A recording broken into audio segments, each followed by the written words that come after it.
नमस्कार, राज की बात में आपका स्वागत है। आज हम बात करेंगे अरविंद केजरीवाल के एक और बड़े घोटाले की, जिसमें एलजी ने एसीबी जांच के आदेश दिए हैं। साथ ही बात करेंगे सत्येंद्र जैन पर कोर्ट के उस बड़े फैसले की, जिसमें कहा गया है कि प्रथम दृष्टया सत्येंद्र जैन के खिलाफ हवाला कारोबार करने के सबूत मौजूद हैं और सत्येंद्र जैन पर दिल्ली हाई कोर्ट के उस फैसले की, जिसमें उनके मेडिकल रिपोर्ट पर सवाल उठाए गए हैं, जमानत नहीं दिए जाने की बात की गई है। और साथ ही इस बात की भी करेंगे कि किस तरीके से मनीष सिसोदिया अब शराब घोटाले में फंसते दिखाई पड़ रहे हैं और इसलिए दिल्ली सरकार आबकारी नीति के मामले में बैकफुट पर आ गई है और सरकार ने घोषणा कर दी है कि जो नई आबकारी नीति है, न्यू एक्साइज पॉलिसी,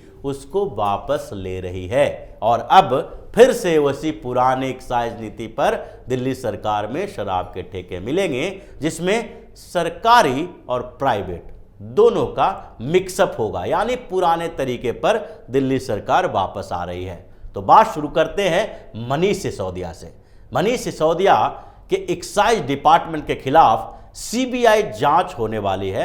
एलजी ने सीबीआई जांच के आदेश दे दिए हैं और इसलिए सीबीआई की टीम एक्साइज डिपार्टमेंट के भ्रष्टाचार के सबूतों को खंगालने के लिए टीम बना रही है। अभी दिल्ली पुलिस के आर्थिक अपराध शाखा को कई सबूत मिले हैं और वो सबूत भी सीबीआई को सौंपे जाएंगे, लेकिन इससे पहले ही अरविंद केजरीवाल की सरकार बैकफुट पर आ गई और कई शराब के ठेकेदारों ने अपने लाइसेंस वापस किए और साथ ही दिल्ली सरकार अब उस नई शराब नीति, एक्साइज पॉलिसी, आबकारी नीति को वापस लेने का फैसला किया है। लेकिन इस वापसी से, आबकारी नीति के वापस लिए जाने से, पुराने ढर्रे पर आने से भ्रष्टाचार के जो मामले आए हैं और जो एक साल के अंदर भ्रष्टाचार किए गए हैं करोड़ों रुपए के, वो दाग मिटने वाले नहीं हैं और इनकी वापसी के बावजूद,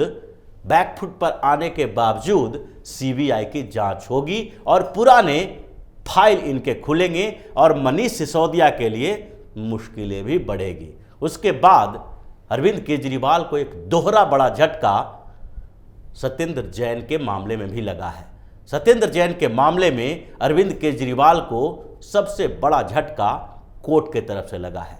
ट्रायल कोर्ट में ईडी ने चार्जशीट दायर की। चार्जशीट के ऊपर सुनवाई हो रही थी और उस सुनवाई में जज ने कहा कि प्रथम दृष्टया जो सबूत दिखाई पड़ रहे हैं ईडी के चार्जशीट में, उसमें ये पता चलता है कि सत्येंद्र जैन हवाला के कारोबार में शामिल है। उसने दिल्ली और उसके आसपास में जो कृषि भूमि खरीदी है, उसमें हवाला के पैसे का यूज किया गया है। इस चार्जशीट में 4 कंपनियों, सत्येंद्र जैन और उनकी पत्नी के साथ साथ 8 दूसरे लोगों को आरोपी बनाया गया है। और ट्रायल कोर्ट में जब इस पे सुनवाई चल रही थी तो उस समय सत्येंद्र जैन तो चूंकि हिरासत में हैं, अंकुश जैन और वैभव जैन भी हिरासत में हैं। इन तीनों के अलावा जो दूसरे 5 और लोग हैं, 4 कंपनियों के डायरेक्टर हैं, उन सबको समन भेजा गया है कि अगली सुनवाई जो 8 अगस्त को होगी, उसमें इन लोगों को सामने आना पड़ेगा और इसमें कुछ और लोगों को हिरासत में लिया जा सकता है। इसके साथ ही इस मामले में दिल्ली हाई कोर्ट में भी एक मामला चल रहा है। सत्येंद्र जैन के खिलाफ ईडी दिल्ली हाई कोर्ट पहुंची और सत्येंद्र जैन को जो मेडिकल रिपोर्ट बनाए जा रहे हैं फर्जी तरीके से, उस पर ईडी ने दिल्ली हाई कोर्ट से राहत की मांग की। दिल्ली हाई कोर्ट को कहा गया कि सत्येंद्र जैन फर्जी मेडिकल रिपोर्ट के हवाले 20 से 30 दिनों से हॉस्पिटल में भर्ती हैं और उससे पहले वो डिस्पेंसरी में भर्ती थे जेल के। यानी कि 45 दिनों की कस्टडी जो उनकी बढ़ाई गई थी, उस 45 दिनों में से 40 दिन ये डिस्पेंसरी या हॉस्पिटल में रहे हैं, जिस पर दिल्ली हाई कोर्ट के जज ने एक कड़ा फैसला दिया है। दिल्ली हाई कोर्ट ने ट्रायल कोर्ट को कहा है कि 20 अगस्त तक मेडिकल ग्राउंड के आधार पर किसी तरह के जमानत की अर्जी को स्वीकार नहीं किया जाए, इस पर सुनवाई नहीं की जाए, क्योंकि 17 अगस्त को फिर से दिल्ली हाईकोर्ट में इसकी सुनवाई होनी है। और साथ ही दिल्ली हाईकोर्ट ने साफ तौर पर कहा है कि सत्येंद्र जैन के जो मेडिकल रिपोर्ट लोकनायक जयप्रकाश नारायण अस्पताल के हैं उसको संज्ञान में नहीं लिया जाए। दिल्ली हाईकोर्ट ने तुलना की कोलकाता हाईकोर्ट के उस फैसले से। कलकत्ता हाईकोर्ट ने साफ तौर पर वहां के पश्चिम बंगाल के कोलकाता के मेडिकल कॉलेज या अस्पताल से सर्टिफिकेट जो पार्थ चटर्जी को मिल रहे थे उसको खारिज कर दिया था और भुवनेश्वर एम्स में उनको मेडिकल रिपोर्ट के लिए भेज दिया था, जिसके बाद ये पता चला कि पार्थ चटर्जी वैसी बीमारी से नहीं ग्रसित हैं जिसके कारण उन्हें अस्पताल में भर्ती कराया जाए और ईडी के हवाले उनको कर दिया जाए। इसी बात का उदाहरण दिल्ली हाईकोर्ट ने भी दिया और इस बात की शंका जताई कि जिस तरह के ईडी ने रिपोर्ट दिए हैं उससे सत्येंद्र जैन को पता चल रहा है कि ये फर्जी की बीमारी का बहाना बना रहा है और इसे ईडी के हवाले करना चाहिए और जेल की सलाखों के पीछे भेजना चाहिए। यानी सत्येंद्र जैन को दोहरा झटका लग रहा है और साथ ही केजरीवाल को भी लग रहा है इस मामले में, क्योंकि एक तरफ मेडिकल रिपोर्ट की बात है तो दूसरी तरफ ट्रायल कोर्ट ने चार्जशीट के हवाले से ये कह दिया है कि प्रथम दृष्टया ऐसे सबूत मिले हैं जिससे पता चलता है कि सत्येंद्र जैन ने हवाला का कारोबार किया है और पीएमएलए के तहत इसके ऊपर जो मामला चल रहा है उसमें सजा हो सकती है। लेकिन इसके बावजूद अरविंद केजरीवाल बर्खास्त नहीं कर रहे हैं और अब ऐसा लग रहा है कि 8 अगस्त को जो अगली सुनवाई चार्जशीट के ऊपर होगी ट्रायल कोर्ट की, उसके बाद अरविंद केजरीवाल मजबूर हो जाएंगे कि सत्येंद्र जैन को मंत्री पद से बर्खास्त करें।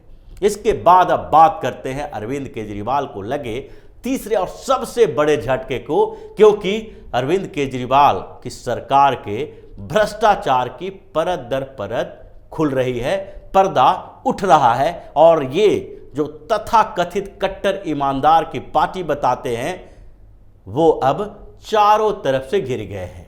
एक घोटाला सामने आया है ट्रांसपोर्ट विभाग का और अरविंद केजरीवाल के पक्ष में समर्थन में जो पहले दूसरे चुनाव में ऑटो यूनियन भर भर कर सामने आता था, अपने ऑटो पर पोस्टर लगाया करता था अरविंद केजरीवाल को, उसी यूनियन ने केजरीवाल के सरकार के खिलाफ दिल्ली हाई कोर्ट में आपराधिक याचिका दायर की।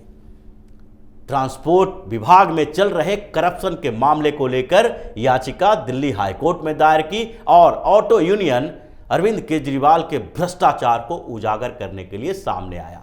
अरविंद केजरीवाल बार बार सरकार बनने के बाद ऑटो वालों को तोहफा देने की कोशिश में लगे रहते थे। उन्होंने कहा कि ऑटो के जो लाइसेंस दिए जाते हैं, परमिट दिए जाते हैं, उसमें जो करप्शन होता है उस करप्शन को खत्म करना है, बुराड़ी ट्रांसपोर्ट अथॉरिटी को करप्शन मुक्त करना है और इसके लिए अभियान चलाने की बात भी कही थी। लेकिन वही ऑटो यूनियन ने दिल्ली हाईकोर्ट के सामने एक आपराधिक याचिका दायर की है और उस याचिका में कहा गया है कि बुराड़ी ट्रांसपोर्ट अथॉरिटी में दलाली और भ्रष्टाचार का कारोबार चल रहा है। वहां पर दलाल और ट्रांसपोर्ट डिपार्टमेंट के अधिकारी, आरटीओ के अधिकारी, ये सारे मिलकर दलाली करते हैं। लोन जिन ऑटो का फेल हो चुका है, फिनांसर जिनके जब्त कर चुके हैं ऑटो को, उसका भी गलत तरीके से परमिट दूसरे को दे दिया जाता है और ये सारा कोलूजन अधिकारियों, फिनांसर, दलाल और सरकार के मंत्रालय का भी है। दिल्ली हाईकोर्ट के सामने जो याचिका दायर की गई उसे जब हाईकोर्ट ने पढ़ा तो उसके बाद इसमें दिखाई पड़ा कि ये सिर्फ एक क्रिमिनल केस नहीं है बल्कि एक बड़ा करप्शन का मामला भी है और दिल्ली हाईकोर्ट ने तत्काल इसे क्रिमिनल और करप्शन दोनों ही एंगल से जांच करने के लिए दिल्ली पुलिस के विजिलेंस डिपार्टमेंट को सौंप दिया और बताया कि ये जो याचिका दायर की गई है इसे कंप्लेन समझा जाए और इसके ऊपर जांच की जाए। विजिलेंस डिपार्टमेंट ने प्रथम दृष्टया इसकी जांच की और आर्थिक अपराध शाखा इकोनॉमिक ऑफेंस विंग जो है दिल्ली पुलिस की, उसके हवाले भी कर दिया और साथ ही इसकी जांच की शुरुआत हो गई। ये जांच के साथ साथ जब ये मामला बड़े भ्रष्टाचार का दिख रहा था, करप्शन का दिख रहा था, तो उसमें एसीबी को भी इसमें शामिल करने की सलाह दी गई। उसके बाद ये मामला दिल्ली के चीफ सेक्रेटरी के पास पहुंचा और चीफ सेक्रेटरी को भी लगा कि इसमें एंटी करप्शन ब्यूरो से जांच कराई जानी चाहिए और फिर दिल्ली के नए एलजी वीके सक्सेना ने एसीबी की जांच की अनुमति दे दी। यानी कि पहले से अरविंद केजरीवाल के 2 मंत्री तो फंसे हुए हैं। एक तरफ सत्येंद्र जैन बड़े घोटाले में फंसे हैं, तो दूसरी तरफ अरविंद केजरीवाल के सबसे करीब सहयोगी मनीष सिसोदिया भी कई घोटालों में फंसे हैं, जिसमें एक्साइज घोटाला, शराब घोटाला अभी सामने है। उसके पहले स्कूल घोटाला का 2000 करोड़ का भी मामला उनके ऊपर चल रहा है। लेकिन अब तीसरे में ट्रांसपोर्ट मिनिस्टर कैलाश गहलोत भी फंसने वाले हैं। यानी कट्टर ईमानदार कहे जाने वाले पार्टी के कट्टर ईमानदार सरकार के 3 मंत्री बड़े घोटाले में फंसने वाले हैं और अब अरविंद केजरीवाल को अपने आप को ईमानदार कहते हुए शर्म आनी चाहिए। उन्हें तत्काल इस्तीफा देना चाहिए मुख्यमंत्री पद से, क्योंकि किसी भी मंत्रालय में हुए भ्रष्टाचार की जिम्मेदारी मुख्यमंत्री को लेनी चाहिए। मुख्यमंत्री ही सारे डिपार्टमेंट, सारे मंत्रालय को देखते हैं और दिल्ली की स्थिति तो कुछ और अलग ही है, क्योंकि अरविंद केजरीवाल इन्हीं घपले घोटाले को छुपाने के लिए सीएम तो बन गए, लेकिन अपने पास कोई मंत्रालय नहीं रखा। ये हिंदुस्तान के इतिहास में अनोखी चीज है कि मुख्यमंत्री के पास कोई भी मंत्रालय नहीं है, कोई भी डिपार्टमेंट नहीं है, सब दूसरे के पास है, क्योंकि अरविंद केजरीवाल को पता है कि भ्रष्टाचार में दूसरे लोगों को नपा जाएगा और खुद मलाई खाकर भी सीएम की कुर्सी पर बैठे रहेंगे। इसलिए अब अरविंद केजरीवाल के भ्रष्टाचार के पर्दा परत दर परत खुल रहा है। एक नहीं 5 भ्रष्टाचार के मामले चल रहे हैं और केजरीवाल की ईमानदारी की पोल भी खुल गई है।